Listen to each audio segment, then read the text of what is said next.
We finally have real news to talk about. The NFL draft just happened, all right, or at least round one. We have to update rankings, make sure that we get a sense of like what the 103, what the 104, what the 105 is going to look like, what those picks are actually going to be worth. We have talked about guys falling out, such as Shurda Sanders.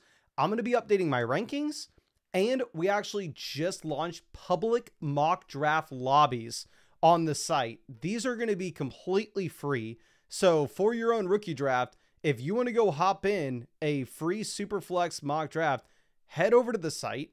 You can get in a Dynasty Superflex startup draft, whatever the hell you want. We are going to do one of those at the very end. I hope that you're able to join with me. But yeah, I'm super proud of what the dev team was able to put out. They've been working on these drafts for y'all for a very, very long time. We'll talk about exactly how Travis Hunter impacts Brian Thomas Jr. We will go ahead and we'll update all the rankings here, ladies and gentlemen. But let's just go pick by pick, position by position. A couple things you'll notice on the site as well is if you look at the overall ranks, you'll kind of see that, oh, okay, the rookies are already in the overall ranks. Like you can see Ashton Jeanty is here at running back 3 for us. And then you can also look at the separate tab where we're actually just looking at rookies straight up, right? So over there on the site, make sure you know what you're going to be looking at. I'll update both my rookie rankings for y'all, and I'll update my startup rankings with the rookies in them. I don't know what would be easier to update first. Let's do the rookie rankings first themselves. Then we'll stack these rookies up in the actual startup rankings to give you a better sense of how they should be valued. But these were my rookie rankings coming into today. I had Ashton Jeanty in a tier by himself at 1. Then I had Hampton Tet in a tier at 2. Then at 3, I had Travis Hunter, Trevion Henderson, Igbuka, Judkins. Obviously, we're going to have to talk about the tight ends. Burden doesn't get drafted. Golden finds himself a phenomenal spot. So we're going to go ahead and we are going to look at a lot of things. We'll talk about guys like Trevor Lawrence after we actually update the Dynasty rookie rankings. But obviously, there's absolutely nothing we have to do with Ashton Jeanty. Finds himself the landing spot that most people thought he was going to get early in the offseason with the Raiders. There's some smokescreen over the past week that maybe people thought that was going elsewhere.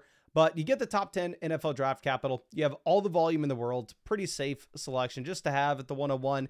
Nobody else to consider. If you play in an IDP league based off settings and scoring, you could possibly consider Travis Hunter. But regular fantasy league, you're going to go Jeanty. Tier 2, this is where maybe things get a little bit interesting.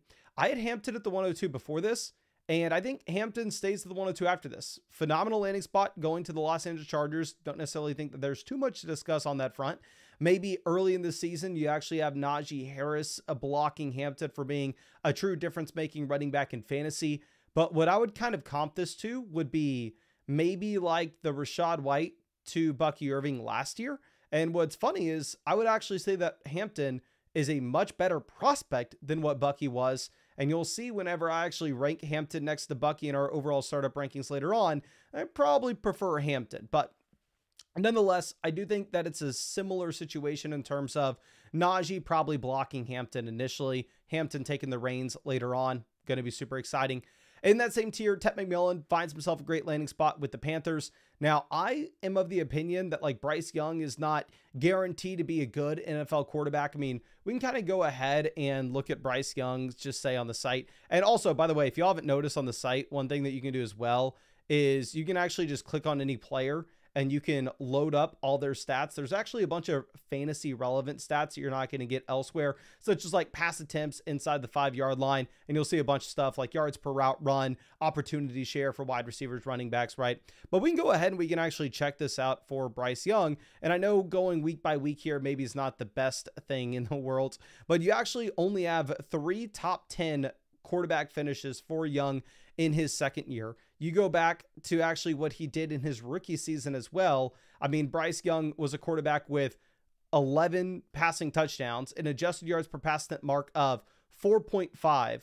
Like, yes, Bryce Young definitely looked a lot better in the second half of the season after he came back from getting benched from Andy Dalton. I know that a lot of people are super excited about how he looks, say, these final 3 weeks, primarily. These final 3 weeks, this quarterback that, I mean, had a total of, 7 passing touchdowns that averaged over 200 passing yards per game. That's great. Against Tampa, he had almost 300 passing yards. But I believe Bryce Young has never had a game, or I apologize, he's had one game with 300 passing yards in his entire NFL career. Like, am I going to sit here and act like Bryce Young's some phenomenal NFL quarterback? No. But at the same time, if we're going to be fair, Bryce Young's wide receiver core has just been horrendous. So I think you'll see my rankings later on when we're going to be updating the actual startup ranks, that Ted McMillan coming in gives him by far and away the best wide receiver he's ever played with. And I think this kind of saves Bryce Young in a way. It's just a significant upgrade in comparison to what you're going to have with Jalen Coker, Xavier Legette. Obviously, I love McMillan as a prospect. I still think that he is going to be the mix here. So the interesting thing to talk about is going to be Travis Hunter. So I put out like a TikTok, YouTube short, Instagram reel, whatever the hell you want to call them. Right when Travis Hunter got drafted by the Jags, and my initial take was like, oh crap, I'm worried about Hunter, because when he was like minus 1,000 to be the second pick overall, and everybody, including myself, just kind of assumed that he was going to be a Brown, you were looking at the statements from the Browns general manager, and he was saying, yeah, Travis Hunter, we need to be able to get the ball in his hands. That's when he's best. We see him as a wide receiver first, defensive player second. So I'm sitting here thinking, oh, okay, well, Travis Hunter may be in play for the 102. The second that he gets traded over to Jacksonville, I'm like, okay, well, I have no idea how Jacksonville views him. But we've actually seen the Jags coaching staff now come out and say that they're going to play him at wide receiver first, while at the same time he is going to be learning the defensive scheme. So for me, I think I actually maybe overreacted initially. I think I made the mistake of just assuming that the Jag spot was going to be bad and he was going to be playing too much on defense. And while Tet, I think, finds himself a great landing spot, it's going to help Bryce Young a ton. I actually may be moving Travis Hunter up to the wide receiver 1 in my dynasty ranks. I think if I'm viewing this little tier, for me, I think that there's going to be a tier from the 102 to the 105-ish, where I'm not going to fault you in whatever way that you want to go. I actually probably prefer to have Tet over Cam Ward personally, just because I think both of these wide receivers are so damn exciting, and I could see both options being top 5 wide receivers in Dynasty by the time you get to next offseason. So for me, with how things sit today, I am going to be moving Hunter to my 103. Obviously, this is a very unique situation. We're going to continue to monitor what the Jacksonville Jaguars coaching staff is saying, but sounds like they're playing him wide receiver first. And if we're looking at pretty much anybody evaluating prospects, they're all in unison saying that Travis Hunter would be the wide receiver 1 by a country mile in this draft class. He gets a second overall draft capital, not only second overall, but actually, if you look at what the trade was, it's a hefty price to pay for him. So I think Travis Hunter is going to be my 103. Now, moving on beyond this. So it's going to be super difficult to go through and rank all these guys. Like Judkins, we don't know where he's going to be yet. Henderson, we don't know where he's going to be yet. Egbuka, we know that he got the draft capital, but maybe not the best landing spot if you're looking for opportunities. So I'm going to maybe make the moves that we know we need to. Like Loveland, in my opinion, absolutely has to be ahead of Tyler Warren at this point. Just because if you're going to be looking at Tyler Warren, he goes to a spot in which you don't necessarily have a ton of a passing volume in Indianapolis. Plus you have decent competition in the form of Josh Downs, Michael Pittman Jr., while Loveland arguably has even tougher competition with Rome Odunze as well as DJ Moore. At least you have a better passing offense. So I'm going to be completely fine having Loveland as tight end 1 in this class. For me, it's going to be very dependent on where Henderson goes tomorrow, where Judkins goes tomorrow, and the landing spots that they get. But I think how I'm going to rank Egbuka now is I think I would prefer the Henderson-Judkins range ahead of him. Obviously, landing spots garbage. Obviously, if either guy falls to round 3, I probably will move Egbuka back up. But with all else being equal, I actually really like the Egbuka pick from an NFL perspective, just for fantasy football purposes. Godwin Evans is going to be a tall group of wide receivers to overcome. I think that Evans maybe only has 1 year left, but still, you still have Godwin even beyond that. Great wide receiver prospect, but I'm going to have to move him down just slightly. North says, Mason, let me some Burden, but he has to drop, falling from the first, honestly, 2 tiers. Yeah, Burden may fall, but real quick, what I want to know from y'all, Can you please spam the chat if you're here? And of course, I appreciate everybody being here with me. We're going to get in some mock drafts, and I'm going to be ranking guys like Brian Thomas Jr., Trevor Lawrence later on in the stream as well. Can you just let me know, would you rather have Igbuka or would you rather have Loveland at this point? Like if you're sitting here at the 108, we're going to assume, say 1.5 tight end premium format, just say the most common league that people are going to be playing in. Which direction are you going to go with? I mean, obviously, if you're a team that's absolutely desperate at tight ends, where maybe you're a rebuilder, Michael Mayer's your tight end one at the moment, you're like, oh, okay, clearly we can go ahead and take Loveland. But we have Loveland, Igbuka, Loveland, Igbuka,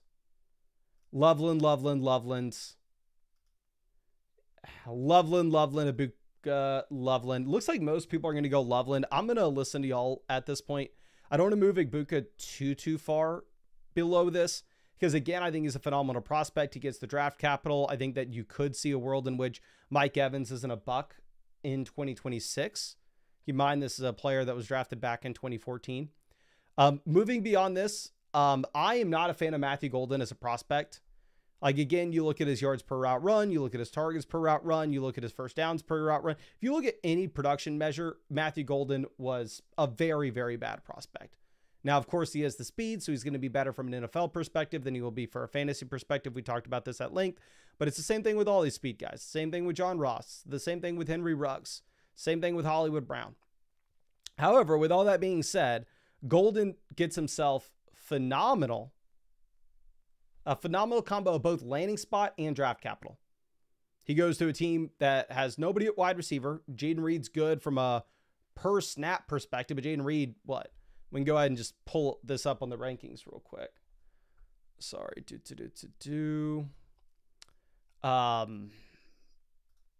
One thing we need to do is be able, and we're going to, obviously, if y'all cannot tell, the dev team is absolutely busting their butts, and we actually are making a significant investment in this site on top of this starting on Monday. But one thing that we need to add is on the create rankings page for the creators, where I can just pull up their stats immediately. But for now, the only way that you can actually pull up stats is going to be on the rankings page that y'all get access to. Y'all don't have the create rankings page anyway. But we can go ahead and we can see the snap rate for Jaden Reed here. Jaden Reed played 0 games with 80+% of the snaps. If you're looking at 75+%, he played 2 games. If we're looking at targets, he never had he had 1 week with more than 6 targets. Like Jaden Reed, had some spike weeks last year where he finished as the wide receiver 1 and the wide receiver 2. But still, this was off of absolutely no volume. He's not a full-time wide receiver. Golden coming in is going to open up this offense as the deep threat. I don't think he's going to take a ton of volume, but it's going to be a great landing spot for him to be the wide receiver 1. So I have to sit here, and this is obviously the difficult thing in Dynasty. I can say, oh, okay, I think Igbuka is a much better prospect profile-wise if you're looking for Dynasty, because clearly the NFL, they're going to value wide receivers differently than we should in fantasy. Their wide receivers are going to be able to be speedsters, stretch NFL defenses, provide value that way while not necessarily scoring fantasy points. And they're going to be wide receivers that play in the slot, rack up a bunch of receptions underneath. That maybe is not as valuable for an NFL team, but is exactly what we need in fantasy. I think Igbuka is like the perfect example of somebody that could be even better in fantasy than he is from an NFL perspective. And I think Matthew Golden's the opposite. I think Golden could be a much better player for the NFL than he is for fantasy. But Igbuka is the wide receiver 3 on his team this year. Golden is the wide receiver 1. Quarterback play is not too different between the two guys. Draft capital is not too different between the two guys. So can y'all please let me know, am I crazy? I have to do it. I think I have to put Golden wide receiver 3. Maybe we'll reevaluate this. And obviously I'm going to be tinkering with these rankings constantly. I would still rather have Igbuka over Tyler Warren. I don't like the landing spot for Warren. But I think Matthew Golden has to jump up to like the 109 for me. Am I super excited about it? No. But do we have to do it? Yes. If I'm going to try to be objective. Of course, hook 'em horns. I'm rooting for my guy, but still. Going beyond this, we had already prepared the Sugar Sanders fall by just looking at NFL sportsbooks. We had already moved Sanders down here inside the same tiers like Jackson Dart, Jalen Milroe. At this point, Sanders has to fall even further, right? Because the only reason to even have him over Milroe, who just has so much more rushing upside, is Sanders had a shot to go round 1 in a way that Jalen Milroe really didn't. Jackson Dart going round 1. Now at this point, I think it jumps him up over Luther Burden. I think it jumps him up over Caleb Johnson. I think you are in consideration of taking Jackson Dart at pick 12. Would I push him ahead of Tyler Warren, Igbuka, Golden, Loveland? Probably not myself, unless you really needed a quarterback. I'm going to put him at 12, call it a day. I don't necessarily know if he's even guaranteed to start year 1. Going through the rest of this, like I said, Sanders, I think, has to fall. There's very much a possibility that he ends up going early round 2 tomorrow, maybe to like the Cleveland Browns. Jalen Milroe also could end up going early round 2. And again, Milroe just has so much more rushing upside. And then it's probably difficult to rank too many of the other rookies until we have landing spots and draft capital tomorrow. Like, I don't want to be Caleb Johnson, you knew he wasn't going round 1, right? So there's nothing to do with his ranking. Cam Scatterby, we knew he wasn't going round 1, so there's nothing to do with his rank. Really, it's just going to be those like top 12-ish players that we need to tinker around with a bit.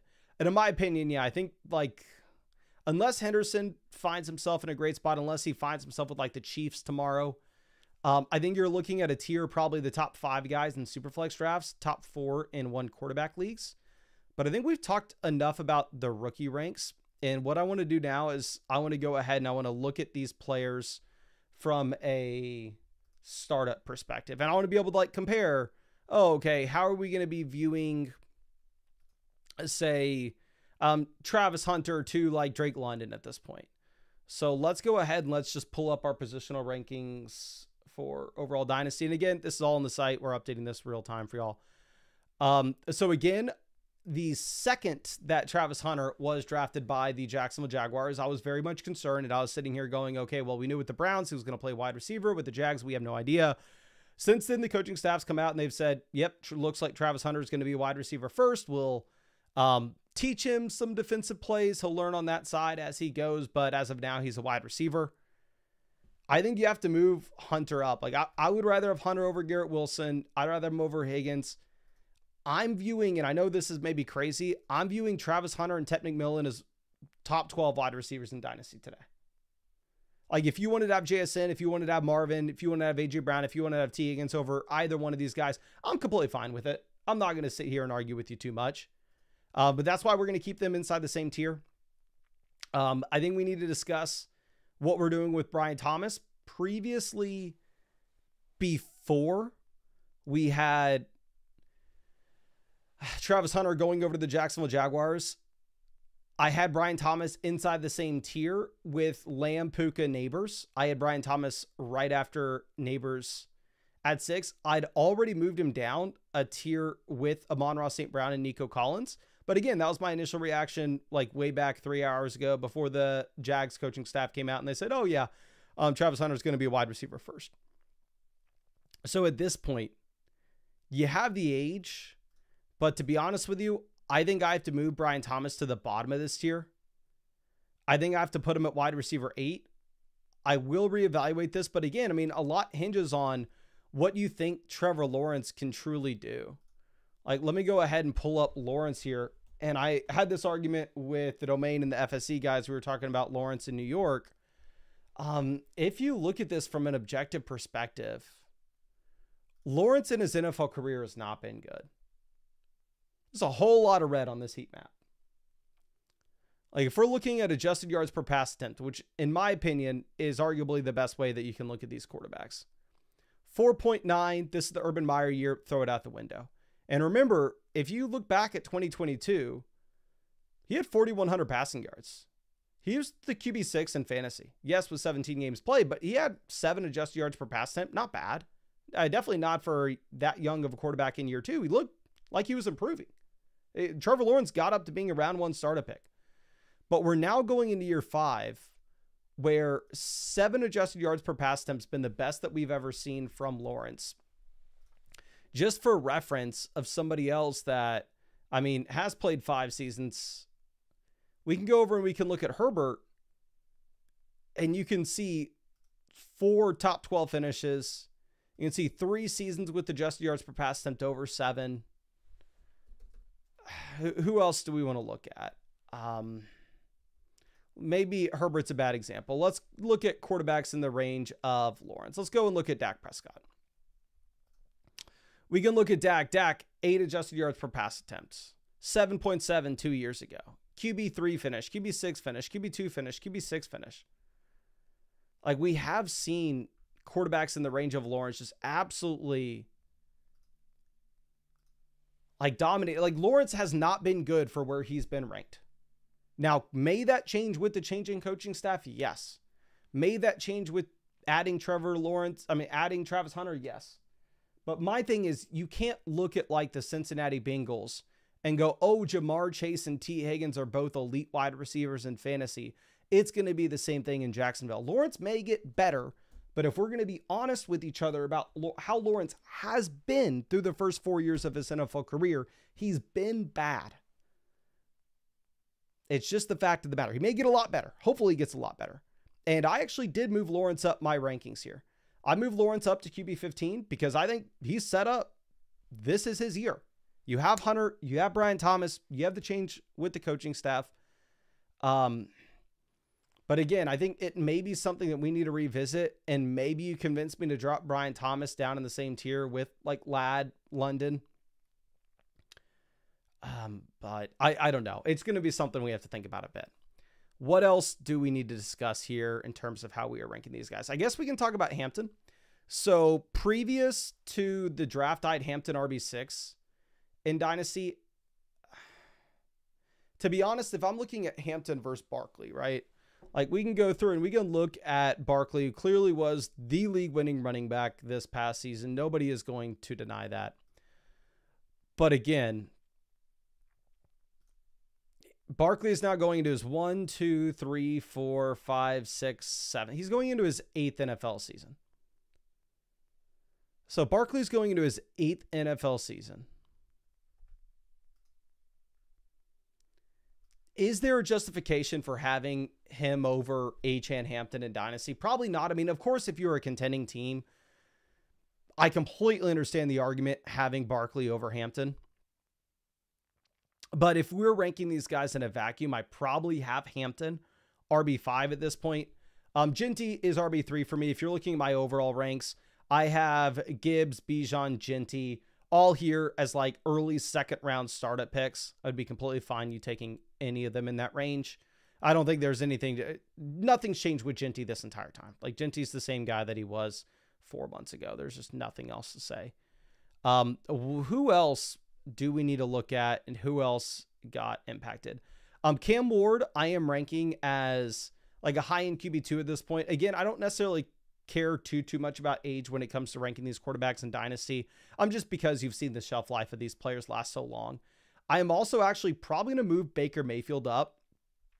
And at this point, I think you have to have a serious conversation about potentially putting Baker ahead of Lawrence.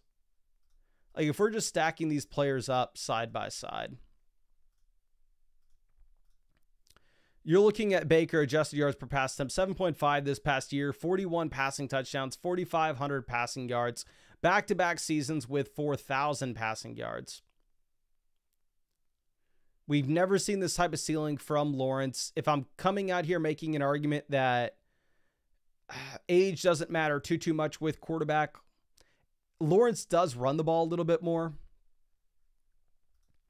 But I think that there's a real argument to push Baker ahead of Lawrence Ward with the addition of Igbuka. Regardless, I think this is going to be a massive tier quarterbacks, and you kind of take these guys any way that you want. Cam Ward, I have as a high-end QB2. Let's see any other rankings changes. I guess maybe we need to look at the Carolina Panthers and Tet McMillan. Like I said, again, I'm already ranking Tet as a top 12 wide receiver today. I was extremely low on Coker, low on Leggett. Don't really care about any of these players. I guess we can look at where I have Coker ranked.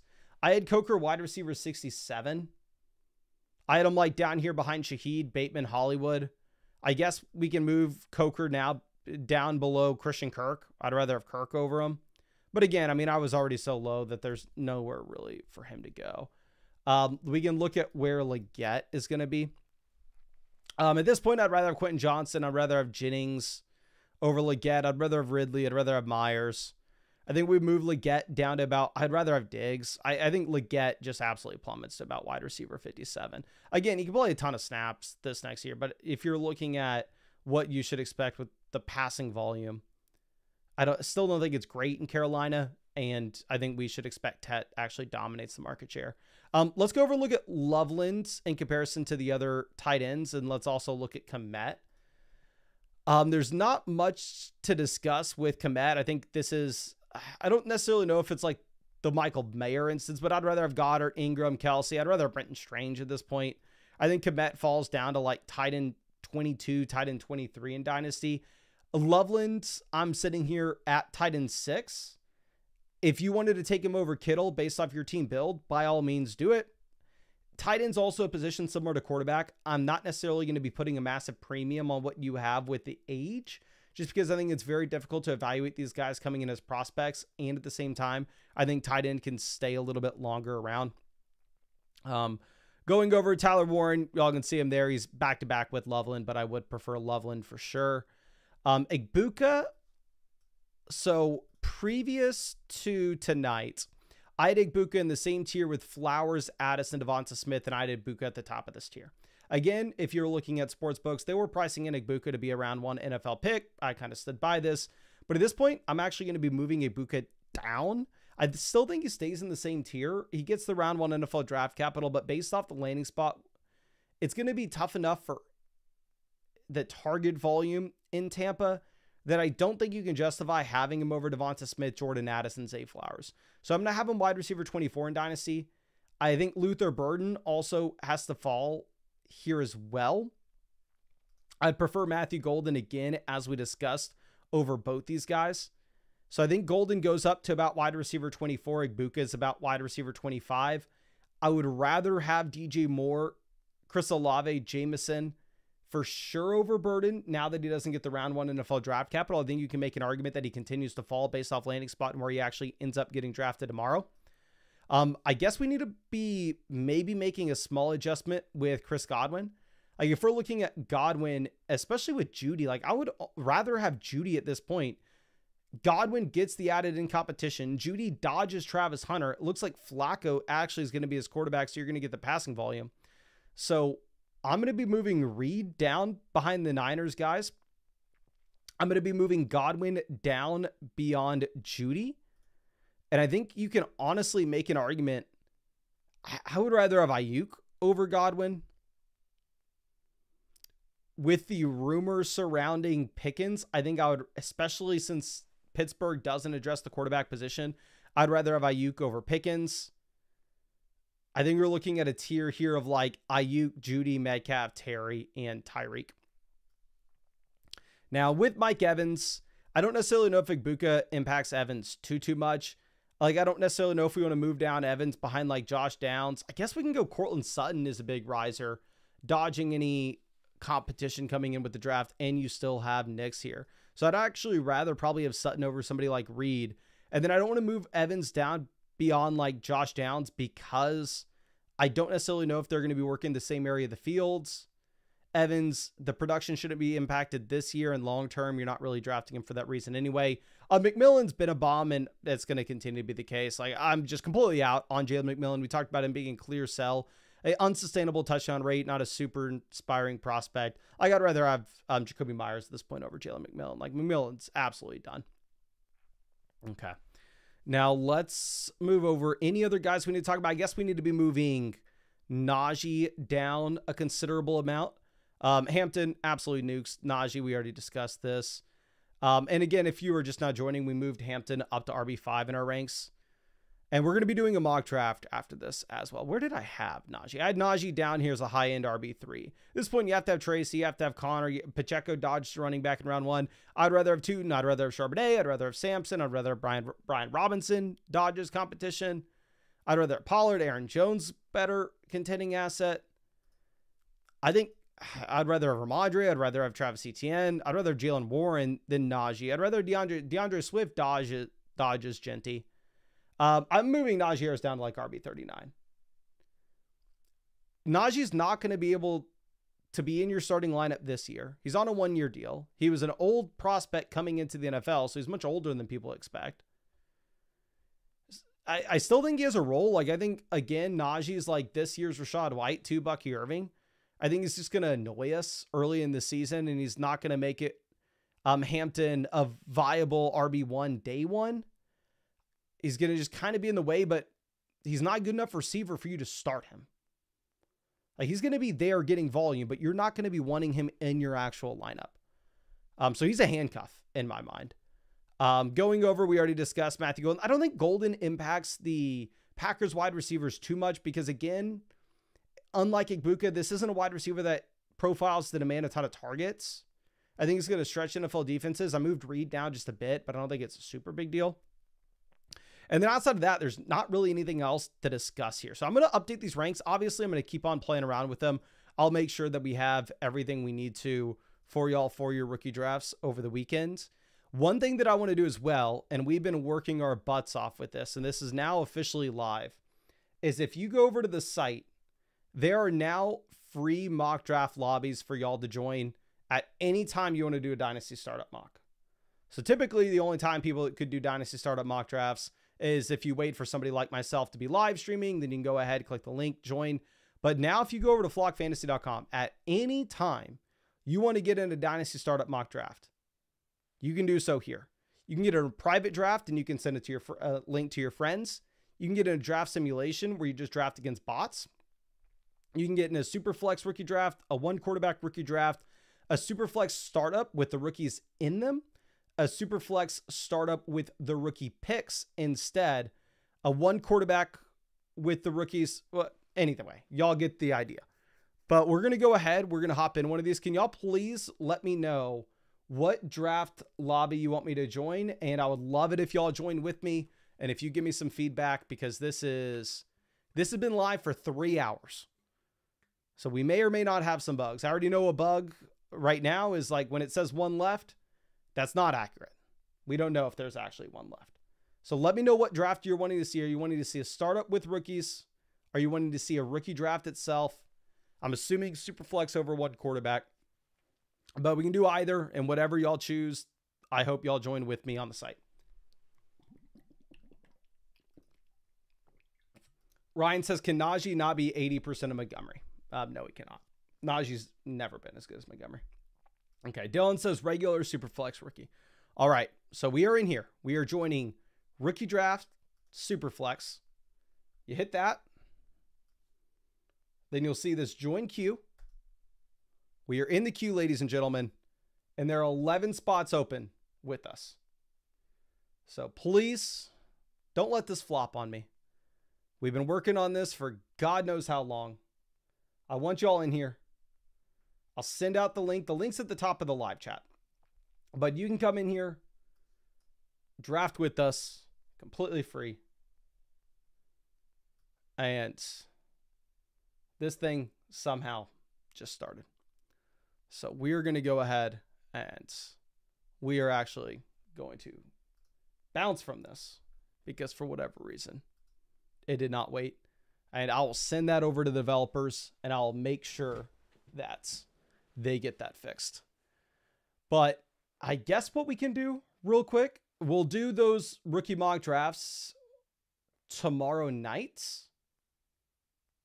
But for now, can y'all please let me know, does anybody have a team review on the site waiting for me and wants me to do it now?